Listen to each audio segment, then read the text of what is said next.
oscurito, en lo oscurito. Así la prensa diga que había 10 detenidos, pero en realidad no lo había, pero para que todo el mundo quede tranquilo. Roberto da Mata, un antropólogo brasilero, nos permite comprender un poquito más este caso y muchos similares que ocurren en la Perra Brava y en Toluca. Él hace una distinción entre individuos y personas. Para él, después de la investigación que él realiza, él plantea que la sociedad, esta liberal moderna, quiere que los ciudadanos seamos individuos. ¿Qué es ser entonces un individuo? Es el foco abstracto para el que se hicieron las reglas. Quien no cumple las reglas debe ser reprimido. Todos son iguales ante la ley. Un individuo habita en un mundo de relaciones oficiales. Un individuo respeta la legislación y respeta una moral única, universal, rígida. Mientras tanto, las personas merecen solidaridad, tienen un trato diferencial. Su moral funciona con base en la amistad o en el parentesco. Entonces, una persona tiene relaciones que aparentemente son oficiales, pero en realidad le favorecen. Por ejemplo, tenemos que ir a mandar a sacar la placa del carro, a emplacar el carro, dice la Mata. Entonces, hay personas afuera de la institución oficial que te hacen el trabajo más fácil. Tú le das un dinero y entonces esos intermediarios fluyen, navegan por debajo de la ley. Entonces, lo que plantea da Mata es que en nuestra sociedad idealmente vivimos individuos, pero en realidad hay muchos que están intentando ser personas. Lo que vemos en el caso de los policías y los aficionados en Toluca, en la Perra Brava, aquello de aquí no ha pasado nada, nos indica un poco que es una lucha por llegar a ser personas, por convertirnos en personas. Así, la oficialidad diga, somos individuos, 10 incumplieron la ley y están siendo judicializados. Sin embargo, tenemos que tener en cuenta que hay un flujo permanente entre individuos y personas, es decir, no están estáticos. Ustedes conocen un ritual famoso que tiene la gente de la Perra Brava después de que su equipo mete un gol: quitarse la playera y moverla en el aire, ¿no? Entonces los medios de comunicación se desloman por eso y filman ese ritual, ¿no?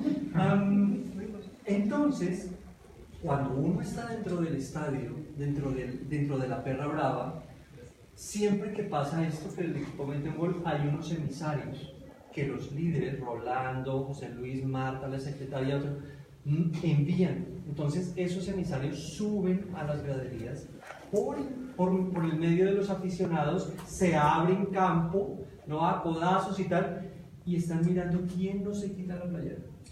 Y le dicen, te la quitas. Y si alguien, yo he visto eso muchas veces, si alguien decide no quitársela, por ejemplo, ¿quién no se la quita?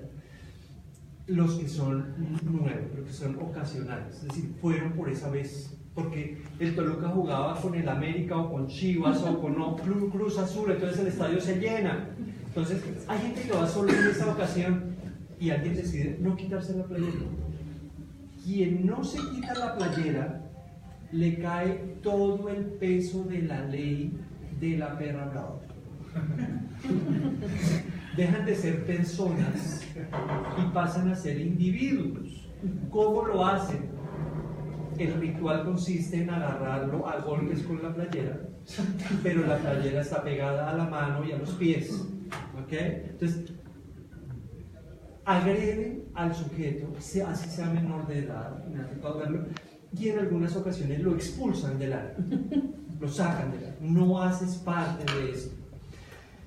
¿Qué hacen los policías mientras tanto? los policías están pegados a la malla, mirando, no mirando el partido, mirando a los aficionados.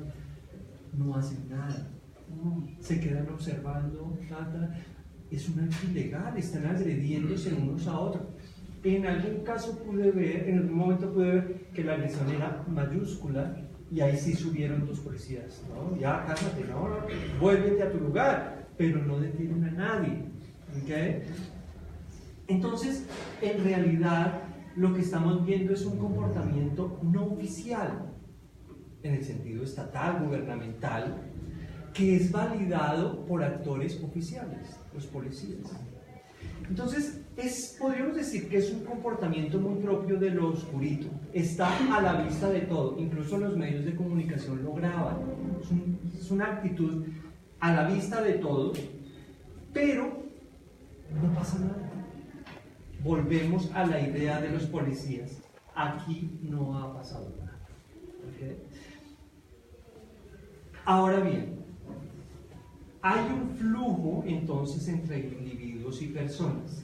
Teresa Caldeira, una antropóloga también brasileña, señala eso, ¿no? Señala que esa diferencia entre liberalismo, modernidad y lo oscurito, analizar eso así es problemático, porque en realidad hay flujos. Ella plantea que hacer esas diferencias entre persona e individuo, privado, público, jerárquico, igualitario, legal, ilegal, aplicar la ley de forma formal o de forma informal, eso es un problema, porque eso en realidad no existe en la vida real, menos en México. En México no existe eso así, ¿no? En México lo que ocurre es que, como nos lo muestra la perra brava, esas categorías se superponen permanentemente, se amalgaman unas a otras.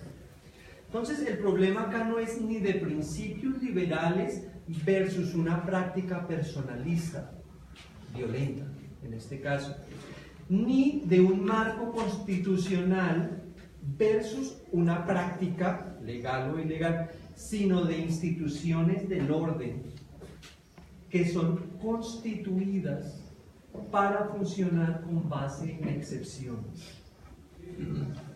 Estamos frente a organizaciones, a instituciones gubernamentales, ¿no?, del orden, que permanentemente su actuar opera desde la excepción. Ahora bien, las negociaciones con la policía y la perra brava, pues, no se desarrollan fuera de las esferas oficiales. Los policías están allí observando. Es decir, no lo hacen en lo oscurito. Los medios de comunicación están grabando. Todos lo ven y lo aplauden.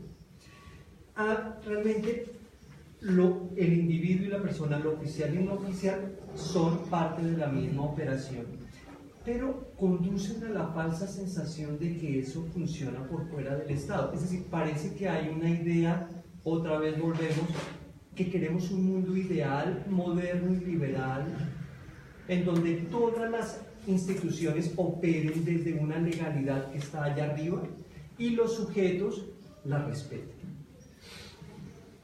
Rolando me dijo, ¿cuánto? ¿Dos? Rolando me dijo que aquel enfrentamiento que tuvo con la policía ocurrió por una razón. Mucha atención, ¿por qué se agarraron esa vez? Había tanta gente en el estadio que tuvieron que pedir refuerzos a Cuautitlán. Tuvieron que mandar policías de Cuautitlán. Entonces él me dijo, si los policías que hubieran estado allí hubieran sido de Toluca, no hubiera pasado nada, porque me hubieran permitido a mí organizar el caos, pero no lo permitieron. Entonces, lo que hace hoy en día la perra brava ha bajado muchísimo sus niveles de violencia. ¿Cómo lo hacen? Las policías, antes de un partido me tocó ver eso muchas veces. Por ejemplo, vienen aquí al Estadio Azul. El viernes anterior, llaman al comandante de la policía por teléfono y le dicen, vamos a ir tantos. hay inscritos tantos y hemos entregado tantos boletos. Nos detienen en Constituyentes. Entonces ahí efectivamente detienen el camión, pero la policía no entra a requisar, a catear a los aficionados, sino que le preguntan a Rolando, ¿viene alguien armado? ¿Viene alguien con drogas? Y Rolando es muy estricto, y José Luis también, y no permite ni drogas, ni armas, ni alcohol dentro de los camiones. Entonces Rolando se encarga. Y finalmente, para terminar, Rolando y otras personas de la Perra Brava me dicen lo siguiente: quienes critican los que hacemos dentro de la Perra Brava, critican lo que hacemos en nuestras acciones, incluyendo esas negociaciones con la policía, no tienen ni la menor idea de cómo funciona México. ¿Qué quiere decir con esto? ¿Qué es lo que me quiere decir Rolando y su gente con esto? México funciona con base en excepciones que acercan lo oficial y lo no oficial todo el tiempo. Eso es lo que me está queriendo decir. ¿Qué me quiere decir con esto? México funciona con base en individuos que luchan todo el tiempo por llegar a ser personas, en términos de Damat. Y finalmente las negociaciones oficiales y no oficiales que los líderes de la Perra Brava tienen con policías pueden entenderse como una de las maneras principales entre Estado y sociedad en México. Es un caso que nos permite entender cómo funciona esto. ¿Cuál es la propuesta de la Perra Brava entonces? La necesidad de acercar dinámicas estatales y comunitarias que superen aquella idea liberal moderna. Pero estamos en una paradoja. ¿Cómo hacerlo? ¿Cómo lograr ese acercamiento sin que eso conduzca a la corrupción? Gracias.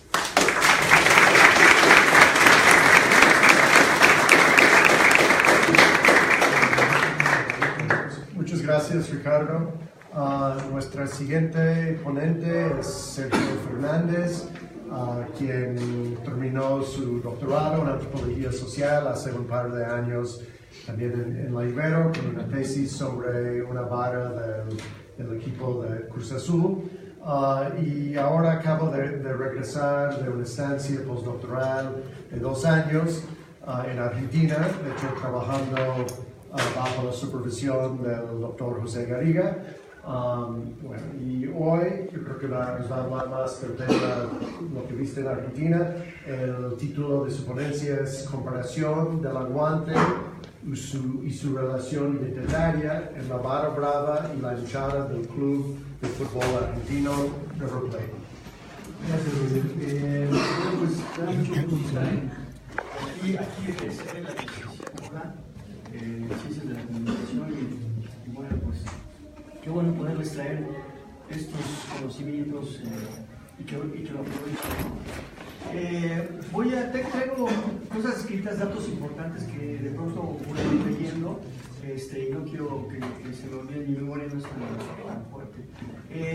Bueno, el tema de mi investigación en Argentina se enfocó, al final se limitó hacia la comparación a partir de la organización y otras prácticas del aguante y su relación identitaria en la Barra Brava de los Borrachos del Tablón y la hinchada del Club de Fútbol Argentino River Plate.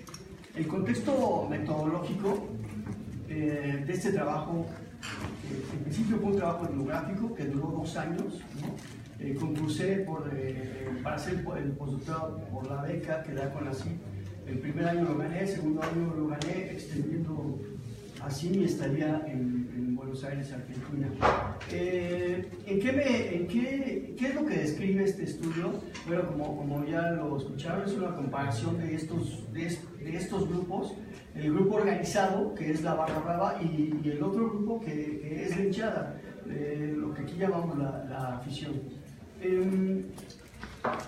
Entonces me enfoqué en describir la organización, el aguante y la identidad de ambos grupos, ¿no? Y por eso la comparación, en donde, bueno, fue en la grada, en la calle y en el barrio.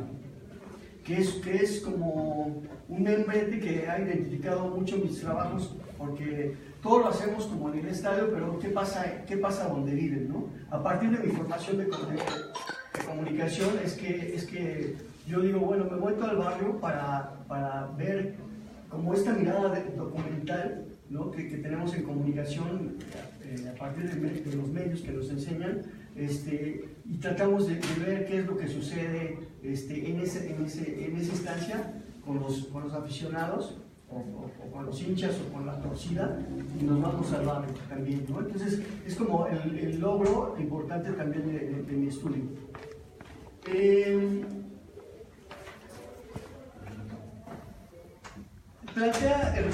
Este estudio plantea herramientas conceptuales que reflejan la realidad de la sociedad argentina en el fútbol. Comencé en el 2016 y terminé en el 2017, como ya lo mencioné, y la metodología es diferente. Ustedes saben en sus materias que han tenido investigación que la aproximación es diferente a cada fenómeno que uno estudia, cada objeto de estudio. En este caso, en Argentina, estamos hablando de grupos muy diferentes a los grupos que nos encontramos en México. Yo he estado en Brasil haciendo estudio con la torcida organizada de Flamengo. Gracias a Dios, aquí en México, con mi estudio del doctorado, con la barra de fútbol del equipo Cruz Azul, La Sangre, y ahora especializarme y irme a Argentina con los Borrachos de Tablón, River Plate, uno de los equipos más importantes del fútbol argentino. Entonces, me aproximé diferente a ellos, por la situación y los problemas que hay. Realmente, nada más les voy a decir que un directivo del club me dijo, ¿qué es lo que pretendes? La verdad es que hay muchos intereses en juego. ¿Tú crees que ellos te van a dejar acercarse a que conozcas lo que está pasando ahí? Entonces, me tomé mis reservas, ¿no? Como investigadores tenemos muchas situaciones en las que puedes caer en situaciones de hasta quedar detenido o incluso puede ser asesinado. O sea, me estoy yendo a lo mejor un poquito amarillista, pero es la realidad, ¿no? Como investigadores. Y en estos temas, en el fútbol argentino se da. Dicho por un hincha, las barras bravas son como carteles mexicanos, como pequeños carteles mexicanos. Entonces, bueno, aquí ya lo estoy adelantando un poquito a la definición de barra brava. Bueno, entre la metodología, ¿cómo me aproximé? Entré primero a la página de River y me inscribí. Allá son socios. Todos los equipos están conformados por socios.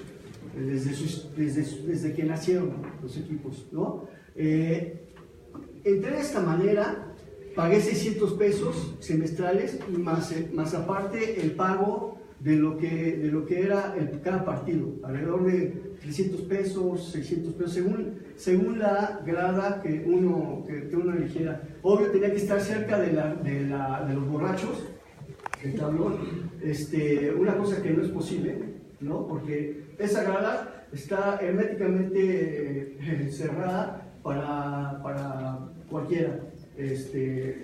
Yo entré por la invitación de ellos y también llegué a entrar por comprar en la reventa, con ellos mismos, ¿no? Mi primer acercamiento fue así, por invitación de ellos, sorteé a la policía. Esto es muy interesante, pero no voy a profundizar en eso, cómo es la llegada a los estadios. Quizá en otro tema o algo que escriba lo diré, que es muy interesante. Hay 1 kilómetro de distancia o más quizá para entrar y solo van locales, no hay visita. Aún así, estadísticamente, Salvemos es la organización, Salvemos el fútbol, ha detectado que no ha bajado el índice de muertes. Entonces, Bueno, me logré acercar a la barra brava y para mi sorpresa me dijeron, sube con nosotros a la grada y apoya ¿no? Y te tomas fotografías, algo que también es fuera de lo común porque ni con los brasileños ni aquí en México se da, al menos en la sangre. De pronto dentro de este mecanismo de candados, en la directiva me dieron permiso por medio de la oficina de socios, Gustavo Poggi, me permitió entrar, me metí hasta la cocina. Pude meterme a gradas, todo, y él me dijo, te voy a llevar a la instancia oficial para que entres con la barra brava. Llegué a la instancia oficial, que es prensa, con el señor Stefano Di Carlo, nunca lo conocí, ¿no? Actualmente el señor está acusado judicialmente junto con Pasarela, el expresidente de River. Tiene una causa por tener relación con la barra brava, ¿no?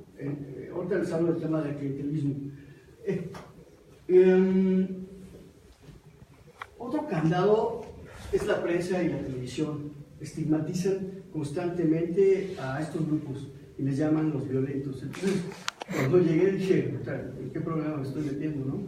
Ya de los medios y la gente que está en torno, protagonistas, te dicen, guárdate tus reservas, ten cuidado.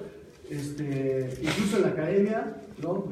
No me dejará mentir, ten cuidado porque es de cuidado, realmente es de cuidado. O sea, quien se mete a hacer esos estudios, puede salir raspado, ¿no?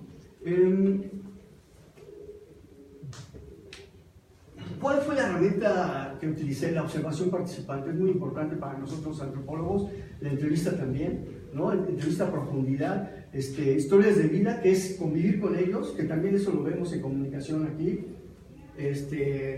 Yo también eso les enseño a mis alumnos de comunicación, y entonces es la convivencia con ellos y nos lleva a esta instancia del trabajo documental donde nos enteramos de muchas cosas, ¿no? Muchas cosas. Y después, como es difícil hacer esta división entre el informante, ¿no?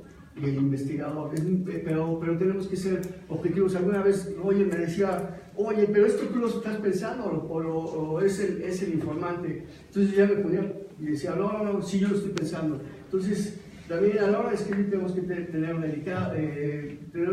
cuidado en eso y saber manejar esa situación, ¿no? Bueno, contacté integrantes actuales, de la barra actual, integrantes del 2000. Para los que no saben, en el 2000 hubo un problema muy fuerte, les llamaban los Patolicas, y estaba conformado por los hermanos William y Alan Snecker, Adrián Rousseau y Gonzalo Baclo, que en paz descanse, que eran muy amigos, y cuando llegan y se empiezan a llenar de recursos, se hacen enemigos y terminan haciendo un complot contra Gonzalo y lo matan, ¿no? Y actualmente los Snecker están en la cárcel. También me acerqué a gente de ese grupo, y me acerqué también a gente de la vieja guardia, un señor como de 75 años, que le llamo W, también por cuestiones de seguridad, y que él también llega a la grada y es como un dios, ¿no? El tema es que su hija, para que vean cómo hay relaciones de las que yo hablo en la sangre, hay relaciones de parentesco en estos equipos que los hacen muy fuertes. Y su hija se relacionó con el líder de los borrachos, se llama Calvici, Alan Calvici. Ahorita les doy bien el dato. Y Calvici se volvió en oposición de los borrachos, y actualmente hay una interna muy fuerte entre ellos, ¿no? Esto es un cuento de nunca acabar. O sea, no es el pleito contra los del otro equipo, sino entre ellos. Es muy... Y José lo hará ver ahora. Rápidamente, ¿cuáles son las preguntas de investigación? ¿Es el aguante una acción que da identidad y pertenencia a la barra brava y a la hinchada de River Plate? ¿Cómo están organizados ambos grupos? ¿Cuáles son sus prácticas de aguante y si son entendidas como algo violento o no violento? ¿Hay alguna relación del grupo organizado con la directiva? Y si esta relación es clientelar, ya empecé a adelantar lo de Pasarela, que sí tenía relación, y entonces empezamos a ver, ¿no? A partir de nuestras preguntas de investigación y de nuestros objetivos, cómo el estar haciendo trabajo de campo nos va arrojando toda esta información. Pero además también hacer nuestras herramientas metodológicas, la documental. Yo me enteré de eso haciendo un estudio de periódicos. Por cierto, hay algo y les voy a regalar, no todos, ¿verdad? De allá de Argentina. Y entonces así también, ¿no? La metodología que usemos es importantísima. Como parte del marco teórico, fue importante, y eso Garriga me estuvo insistiendo, métete en lo teórico, muy importante en Argentina, es esto, darle sustento a lo que estamos estudiando a través de lo que hay teóricamente, ¿no? Entonces, bueno, estoy hablando de un tema de fútbol en esta región de Sudamérica que es Argentina, y obvio, ¿qué más que los estudios de ellos, ¿no? Entonces, digamos, en el tema de Barra Brava, como observa Garriga y Moreira, es descrita como una forma identitaria, legítima y de legitimidad y de honor. Nico Cabrera y Garriga, si quieren referencias, ahorita voy a poner mi correo y para enviarles la bibliografía. Utiliza el término de hinchada para denominar a los integrantes de la Barra Brava. Vean, hablan de hinchada, que es el público en general, pero es la Barra Brava. ¿Por qué? Porque es un tema medio delicado que es estigmatizado, ¿no? Entonces, por ellos mismos. Entonces, sí, y esto también Garriga lo dirá, si ustedes llegan a estar haciendo investigación y le dicen Barra Brava, pues ellos también ya los están corriendo del lugar, ¿no? Entonces también habría que ver eso. Yo identifico eso en los estudios de ellos, y en mi estudio hablo de Barra Brava y hinchada, hago esa distinción, muy importante también, para entenderlo en otros contextos más allá de la región sudamericana de Argentina, en nuestros contextos, ¿no? Del resto de América Latina. La categoría de hinchada, la Barces, la observa como el único depositario. ¿Me pueden, es que me distraigo si están hablando. Como el único depositario de la identidad con el equipo, así lo identifica la Barces, que es uno de los estudiosos más importantes en Argentina sobre estos temas. Los hinchas son los únicos fieles a su equipo, y Garriga encuentra que es un público que se considera más allá de la Barra Brava, porque no entran en quilombos, ¿sí? O sea, quilombos expresos. Bueno, también quiero hablar de la categoría de violencia, ¿no?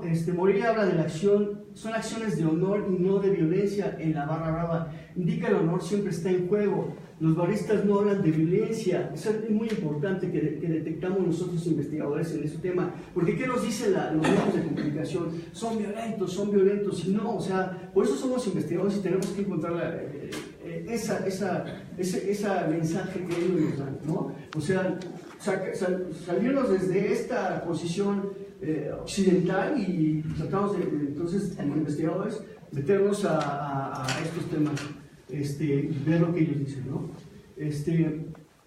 Voy a resumir un poquito. Silvio Aragón observa que el aguante equivale a estar preparado para alentar a su equipo. Cabrera describe la categoría de aguante como parte de un periodo donde la violencia física fue ganando terreno y prestigio. Y Garriga habla del aguante no violento, ¿no? Que es ese apoyo corporal y que no necesariamente hay que entrar en pleito. Ya entrándome en el tema de investigación de la hinchada, hablaré nada más de la organización de ellos. ¿Y en qué consiste? Bueno, tienen un líder, ¿no? Tienen un líder que es el que comanda todo, ¿no? Aquí en la sangre también había un líder. En la torsión organizada de Flamengo, Raza Rubro-Lega, también había un presidente y ahí tenía un grupo fuerte. Yo lo pongo así porque así lo observé en la barra brava de los borrachos de Torreón. Yo le llamo la categoría, son círculos de seguridad, así le llamo. Donde están los más, les llaman Argentina los guapos. Es una categoría que Friedberg usa, Garriga usa también, y que son como los valientes de acá, ¿no? Los cabrones de nuestro país. Porque se enfrentan a 2, 3, simplemente los Slaker, uno de ellos era tercer dan. Imagínense si no, se peleaba con 4 el tipo sin problema. Entonces, en la barra de los borrachos hay 7, hay alrededor de 7 de la línea, y yo lo presencié. O sea, hubo una acción de combate donde se queda él en medio, lo protege nosotros, desprende uno y va a pelear contra otra persona, y acompañado por el segundo anillo, que es el de la segunda línea. Así le llaman en Argentina los investigadores, líneas. Pero yo lo vi como cinturones porque realmente protegen a él y protegen los recursos que llevan, que son banderas, bombos, todo esto. Y hay una tercera línea que son los soldados y que son los que se fletan al frente del anillo de seguridad y que son los nuevos y son los que traen el líder o uno de los de la segunda o de la tercera línea los meten. Y así se defienden, ¿eh? Así se defienden, y es en instantes, actúan rapidísimo. Yo traté de buscar en historia algo como de defensas, no encontré, creo que los troyanos o algo así. Y entonces, de verdad, o sea, estos tipos se la saben, ¿eh? Decía Verónica Moreira, son racionales, no actúan impulsivamente. Me gustaría hablar un poquito más de la hinchada, pero ya no hay tiempo. Nada más les voy a decir que la hinchada es una línea, no hay jerarquías, es horizontal, y cada quien se responsabiliza de algo y varía sus funciones al siguiente partido. Y trabajan así. A la hora de apoyar en el estadio, también hay familias en este grupo. Acá puede haber familias, pero acá va la esposa, el participante de la hinchada, igual que en la barra mexicana, que es parental. Y hay cadena. Hay una cadena que yo llamo, ya termino el rollo, y que es importante cadena de acciones recíprocas le llamo. ¿Por qué? Porque ahí interviene la directiva con recursos, la barra brava, la hinchada y el equipo de fútbol. Entonces es mi hipótesis, ¿no? Que de ahí surge un equipo que en los últimos 2 años ha ganado 6 copas, 6, 7 copas, ha ganado 6, 7 copas en los últimos 2 años con Gallardo, que es su técnico. Y todo depende o tiene que ver con esta cadena de acciones recíprocas y que tiene que ver con, acuérdense, mi investigación está cruzada temáticamente por el aguante. Gracias.